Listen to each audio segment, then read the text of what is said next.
Heidi's perpetually 18 in my head. 18-year-old Heidi Allen had to work Easter morning 1994. Her shift as a cashier at the former D&W convenience store, now a Valero, started before 6. Heidi's sister Lisa and the rest of her family were back at home preparing Easter baskets. Energetic. She was always smiling. A demeanor she carried with her to work. In fact, Heidi wasn't even supposed to be working that day. She was filling in for a coworker who wanted to spend the holiday with her kids. She always put her friends first, friends and family, anybody but herself first. That was just the way she was wired. Richard Thibodeau was also at the store that morning for a quick trip that would stay with him for the next 25 years. And I had smoked the last cigarette. Oh, I said, oh, I better go get some cigarettes. So I said, yeah, I was there this morning. I said, everything was fine this morning. But nothing at all was okay. Thibodeau would be one of the last people to see Heidi Allen. She never made it home to celebrate the holiday with her family. Allen vanished without a trace. Her car left in the parking lot. Her keys and purse untouched. Her family left waiting for her return. And my phone rang, and I ignored the phone because I figured it was work calling me in early. And my aunt yelled into the machine, "Heidi is missing, get to the store," and hung up. Her family thought it was all a big mistake. So I went dressed for work, figuring this has to be a complete misunderstanding. It's New Haven. All the lights and tape, that's when it sunk in that it was real. That, okay, there's something going on. I'm like, where are my parents? They were with the sheriff. Come up over the TV that someone was missing at the D&W store. Richard Thibodeau says he was back at home and didn't know anything was out of the ordinary until he watched the news that night. He says he told his brother Gary and other family members about the missing girl. And that's when Thibodeau says he inserted himself back into the Heidi Allen story. So she says, well, maybe you ought to call them, let them know you were at least there. I said, geez, I don't know if I should do that. But I did. I called and I said I was there, and they said to send an officer down here to talk to me. Investigators did meet up with Thibodeau. He told them he just met Allen that morning. There was nothing more I could tell him because I didn't even know who the girl was. It was the first of 2 conversations he would have with police in a 36-hour time period. And then after that, we were done there.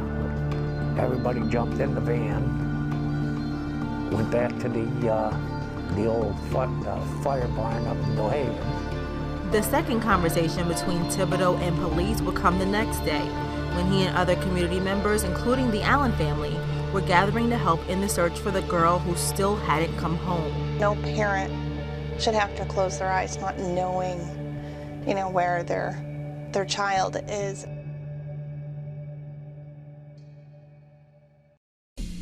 The search for 18-year-old Heidi Allen was frantic. Within 36 hours, a command center was established at the New Haven fire station. Oh, people started searching right then. People were already out on the roads looking. Strangers among those taking part in the search. That's where it all started, right there at the search. And me, my brother, Teresa, my brother's wife, a bunch of us were in the van.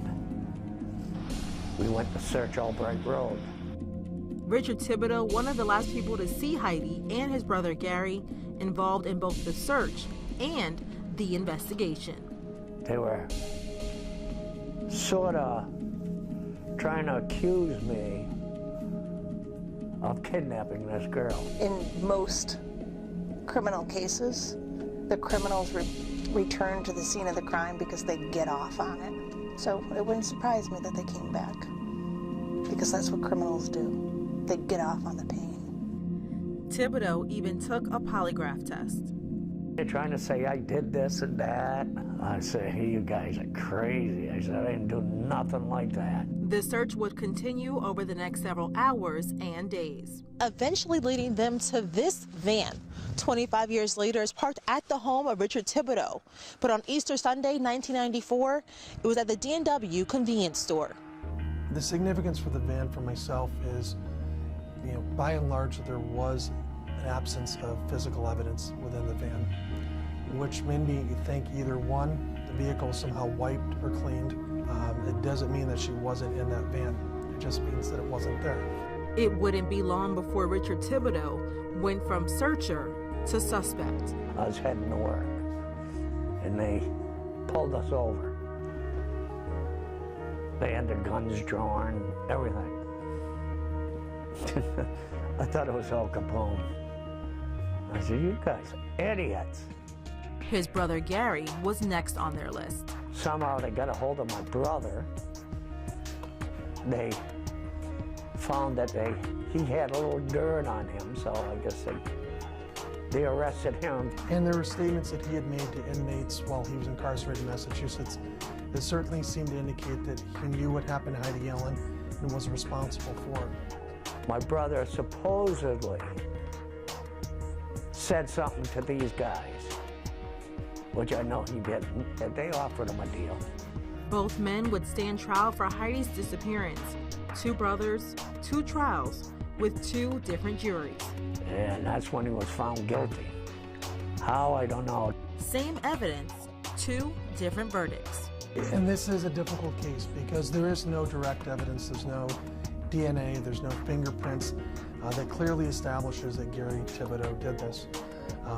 There's a lot of circumstantial evidence that put him at the scene of the crime. Richard Thibodeau, not guilty. His brother Gary, convicted of kidnapping and sentenced to 25 years to life in prison. In Oswego County, Courtney Carter, Spectrum News. I truly believe that Gary Thibodeau and somebody else went to the DNW and abducted Heidi. Oswego County District Attorney Gregory Oakes was a college student on Easter Sunday, 1994. Heidi Allen was working at the former D&W convenience store that day, now a Valero gas station. It's unclear exactly where they took her or how they disposed of her body. Heidi Allen's body would never be found, but Gary Thibodeau was sentenced to 25 years to life in prison for kidnapping. Oakes did not play a role in the initial investigation, but he would be responsible for fighting to keep Gary Thibodeau from getting a new trial. He was really dealt a huge injustice. We all felt so bad for him every time we saw him. Good afternoon, Your Honors. Lisa Peebles is a public defender. She took on the case in 2014. She believes it's obvious that Gary was innocent. I started this process, I think I could describe myself as very naive. But in my wildest dreams, I never thought the case would wind up the way it is in light of everything that we were able to uncover. Have you ever watched The Shawshank Redemption? They all say there's nobody, they all are innocent, just ask them.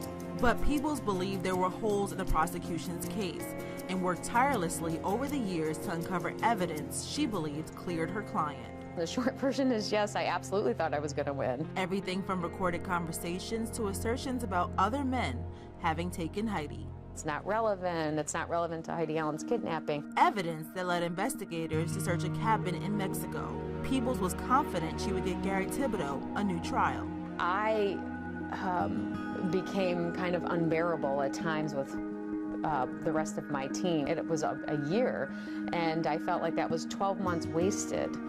The courts ruled against Thibodeau. It was a process that would take its toll on his already failing body. So he kind of accepted his fate, and that maybe he would come back in another life and, and have a good life. Gary dying in prison, while his brother Richard, the one who called police that Easter morning, was living a free life. I did this to him. He put the blame on me for the whole scenario. A source of tension between the brothers that eventually faded. Just over the years, he kind of learned to let that go. I started going to see him more often. Gary Thibodeau died in prison in August 2018. We all have family. Family, they're suffering a loss. There's no celebrations. But Peebles and Gary's brother still maintain his innocence. A Central New York band even let their music tell listeners exactly what they believed several years earlier. But what's been bothersome is questioning motives. Oak says there were no ulterior motives, no cover-up. And that we know the truth, and we're simply trying to keep him in prison, or we're trying to keep him in prison, knowing he was innocent. Oak's and Heidi Allen's family are confident the right guy went to prison for the crime. You know, we love Motad, we love the Oswego County Sheriffs and the DA. We've held firm to that for 25 years. Were there oops along the way? I'm sure there were, because last I checked, they were all human. I do go by that store on a regular basis, and every time I see it, my chest tightens up a little bit. Likely a similar feeling for anyone who grew up near this convenience store in New Haven. Hope is what makes it possible for me to put my feet on the floor and to face each day. Lisa Buskey says that's all she and her family have had to hold on to for the last 25 years.